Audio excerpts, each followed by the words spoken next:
I light this chalice with these words. Let us open our eyes to see what is beautiful. Let us open our minds to learn what is true. Let us open our hearts to love one another. Please join me in our affirmation of covenant saying, love is the doctrine of this church. The quest for truth is its sacrament, and service is its prayer.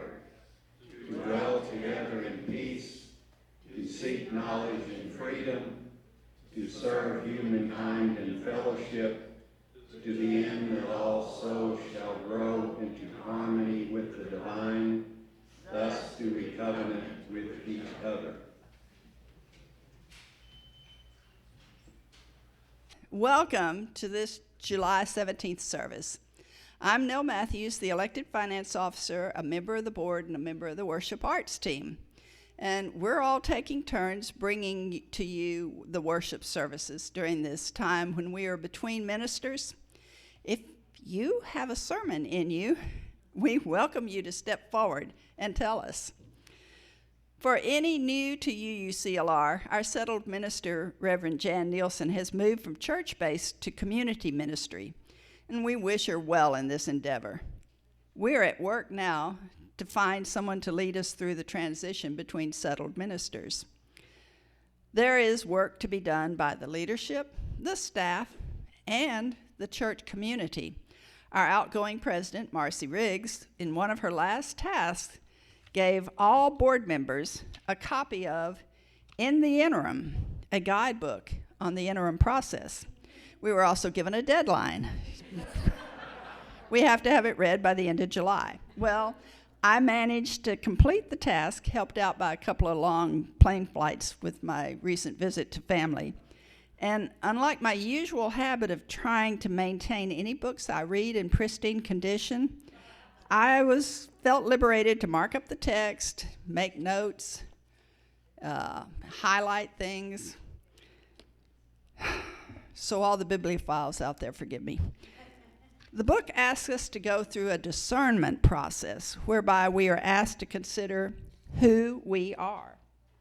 A few years ago, I think that the answer to this question was that we're a seeking community of people who desire to walk together the paths of enlightenment, hope, and caring for each other as we build the beloved community.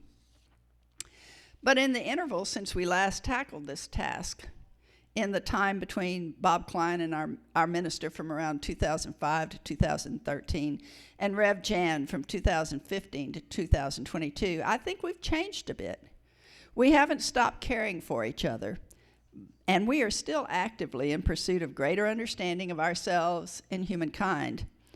However, it seems to me that we are more outwardly turned to ways to minister to people in need in the community, and to seek justice and equity for more people. For more years than I have been at this church, we've provided a monthly meal for the residents of our house, the shelter for homeless families and individuals. After years of funding this program by donations and special offerings, under the leadership of Judy Rickard, who was finance chair at the time, our house meals became a line item in the operating budget. And that was about 2018, I think. A small group of volunteers prepares a meal to feed about 40 residents every month, not stopping even for the pandemic isolation. They just changed the way that they worked. In 2017, we began participating in a backpack meal program where we provided enough food to tide a child over the weekend when school meals would not be available. But when we learned that we could feed an entire family of 4 at the same cost by becoming an agency of the Arkansas Food Bank, we organized another team of volunteers, took the classes, filled out the forms, and started the Stevens Elementary School Community School Pantry. The late, much loved and admired Helen Pate encouraged volunteers at the Jericho House Homeless Shelter for Men. And it was around this time that Cass Rifkin encouraged others to start volunteering with the van. The van is an outgrowth of the efforts of one person who saw a need to help homeless people get a coat without having to fill out a bunch of bureaucratic paperwork. He drove an old passenger van that he converted into a rolling resupply depot. Now, the One is the incorporated organization complete with a board that manages the business side of the van and the field, their gardening effort. We share the plate on the second Sunday of each month, giving all the cash contributions and any non-pledged checks to a 501c3 charity chosen by Crystal Amos. Members contributed $218.15 toward the One in April. And by the end of last fiscal year, on June 30th, just this last month, we contributed approximately $15,000 to outside organizations. Yeah. Not bad for a church our size.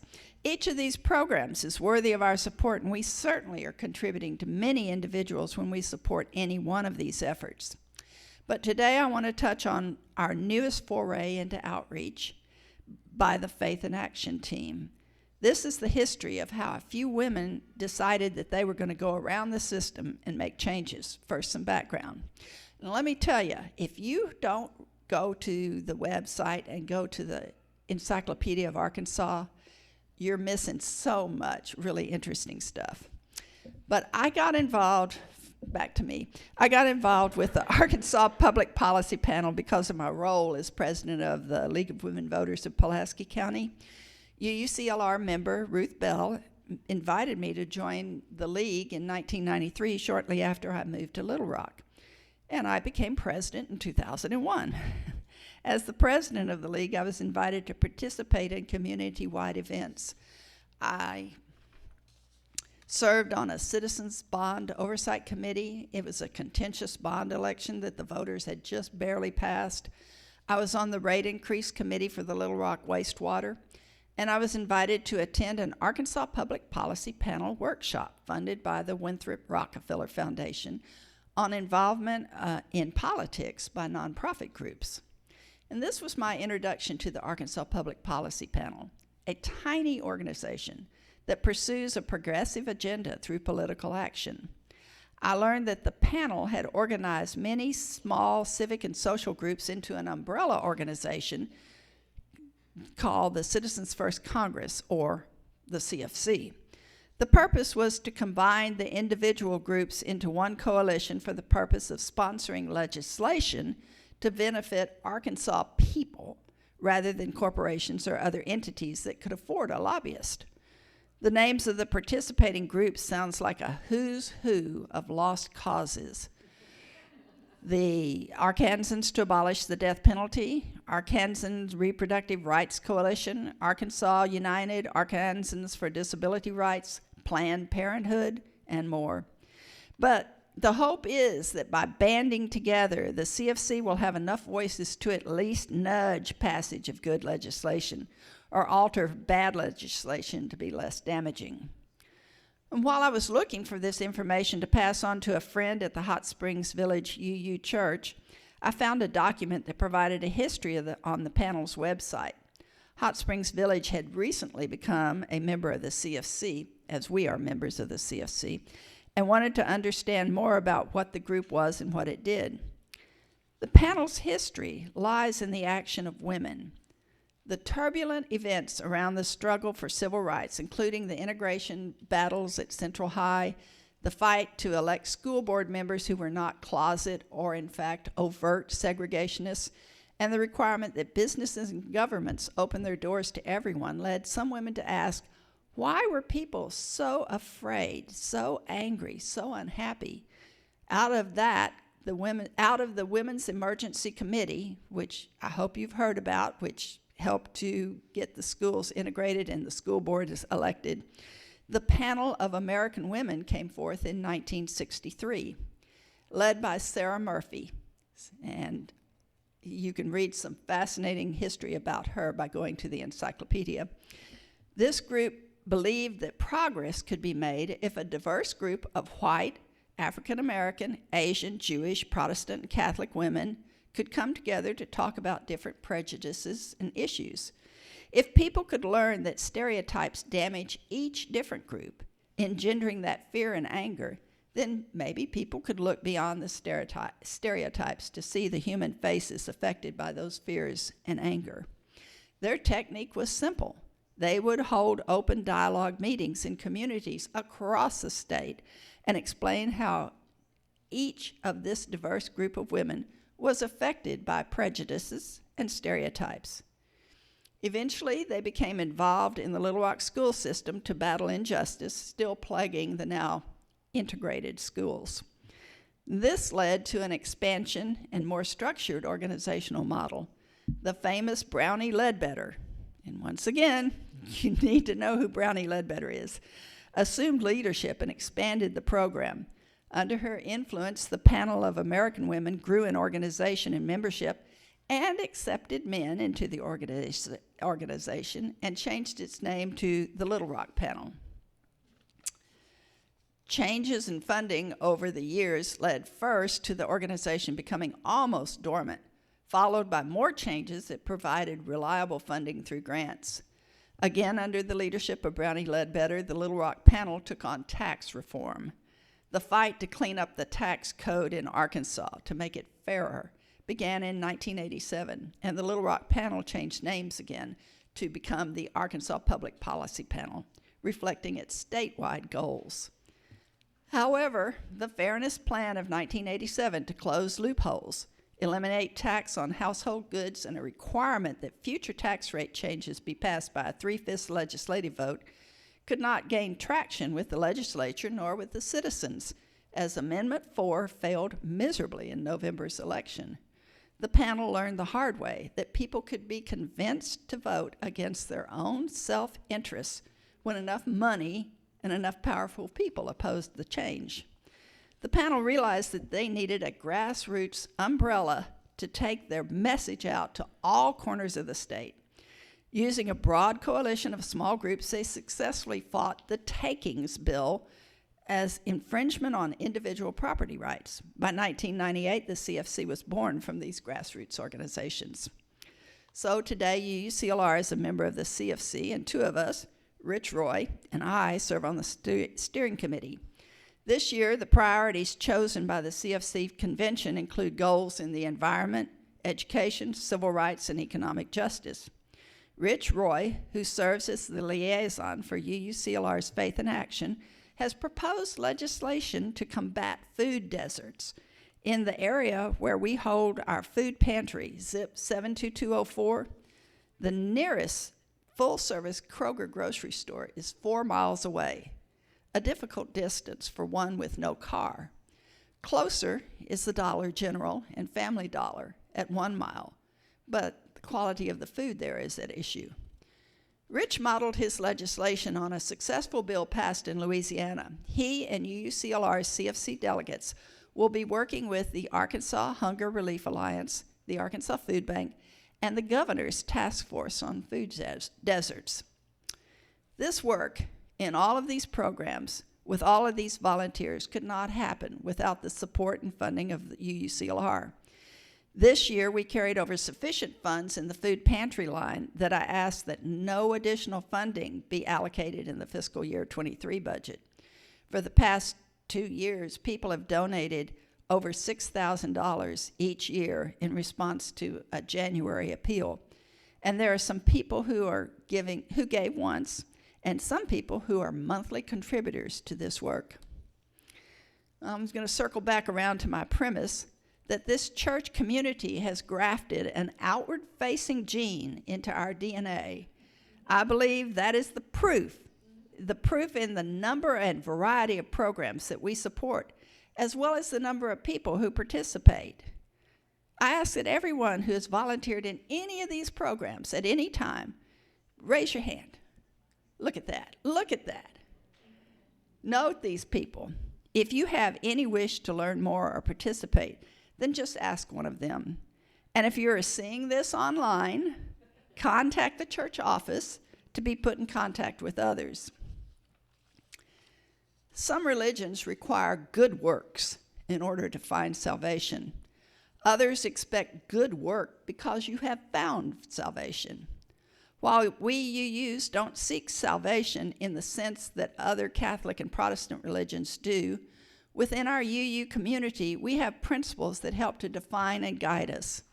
They are numbered 1 through 8, our newest. And do these outward-facing programs I've listed fit with our principles? Here's the list.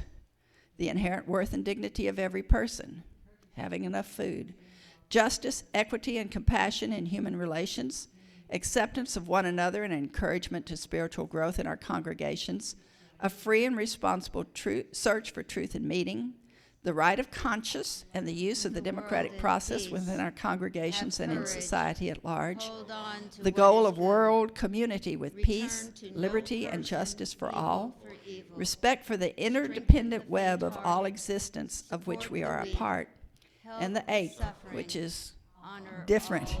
We, the member congregations of the Unitarian Universalist Association, covenant to affirm and promote journeying towards spiritual wholeness by working to build a diverse and multicultural beloved community by our actions that accountably dismantle racism and other oppressions in ourselves and our institutions. This last principle, the newest to be offered, which our congregation accepted in the June annual meeting, is certainly a mouthful. It isn't pithy. It is a work in progress and hopefully can be wordsmithed to better fit in with the flow of the other principles. But this team, Faith in Action, only came into being in the last 10 or so years. During that time, the scope of work and the number of people volunteering has grown. If indeed service is our prayer, then we are uplifting a mighty sound. As a congregation, we've accepted adding this eighth principle to our list, and the principle focuses on recognizing the inherent biases and systems that support one set of beings and oppresses another. It asks us to recognize these biases and to take action to counter them, remove them, offset them, in whatever way it takes to provide justice and equity for all. In order to make our community within this church and the wider community within our neighborhoods, city, state, nation, world, a better place, well, then we are on this road together. We often say that we are a beacon of liberal religion for Central Arkansas. I would like to offer this small change. UUCLR is a beacon of liberal religion that shines into Central Arkansas communities to offer help and hope. Thank you.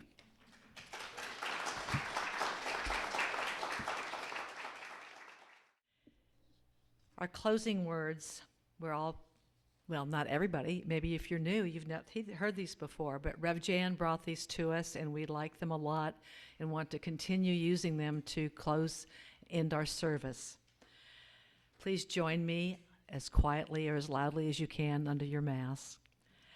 Go out into the world in peace.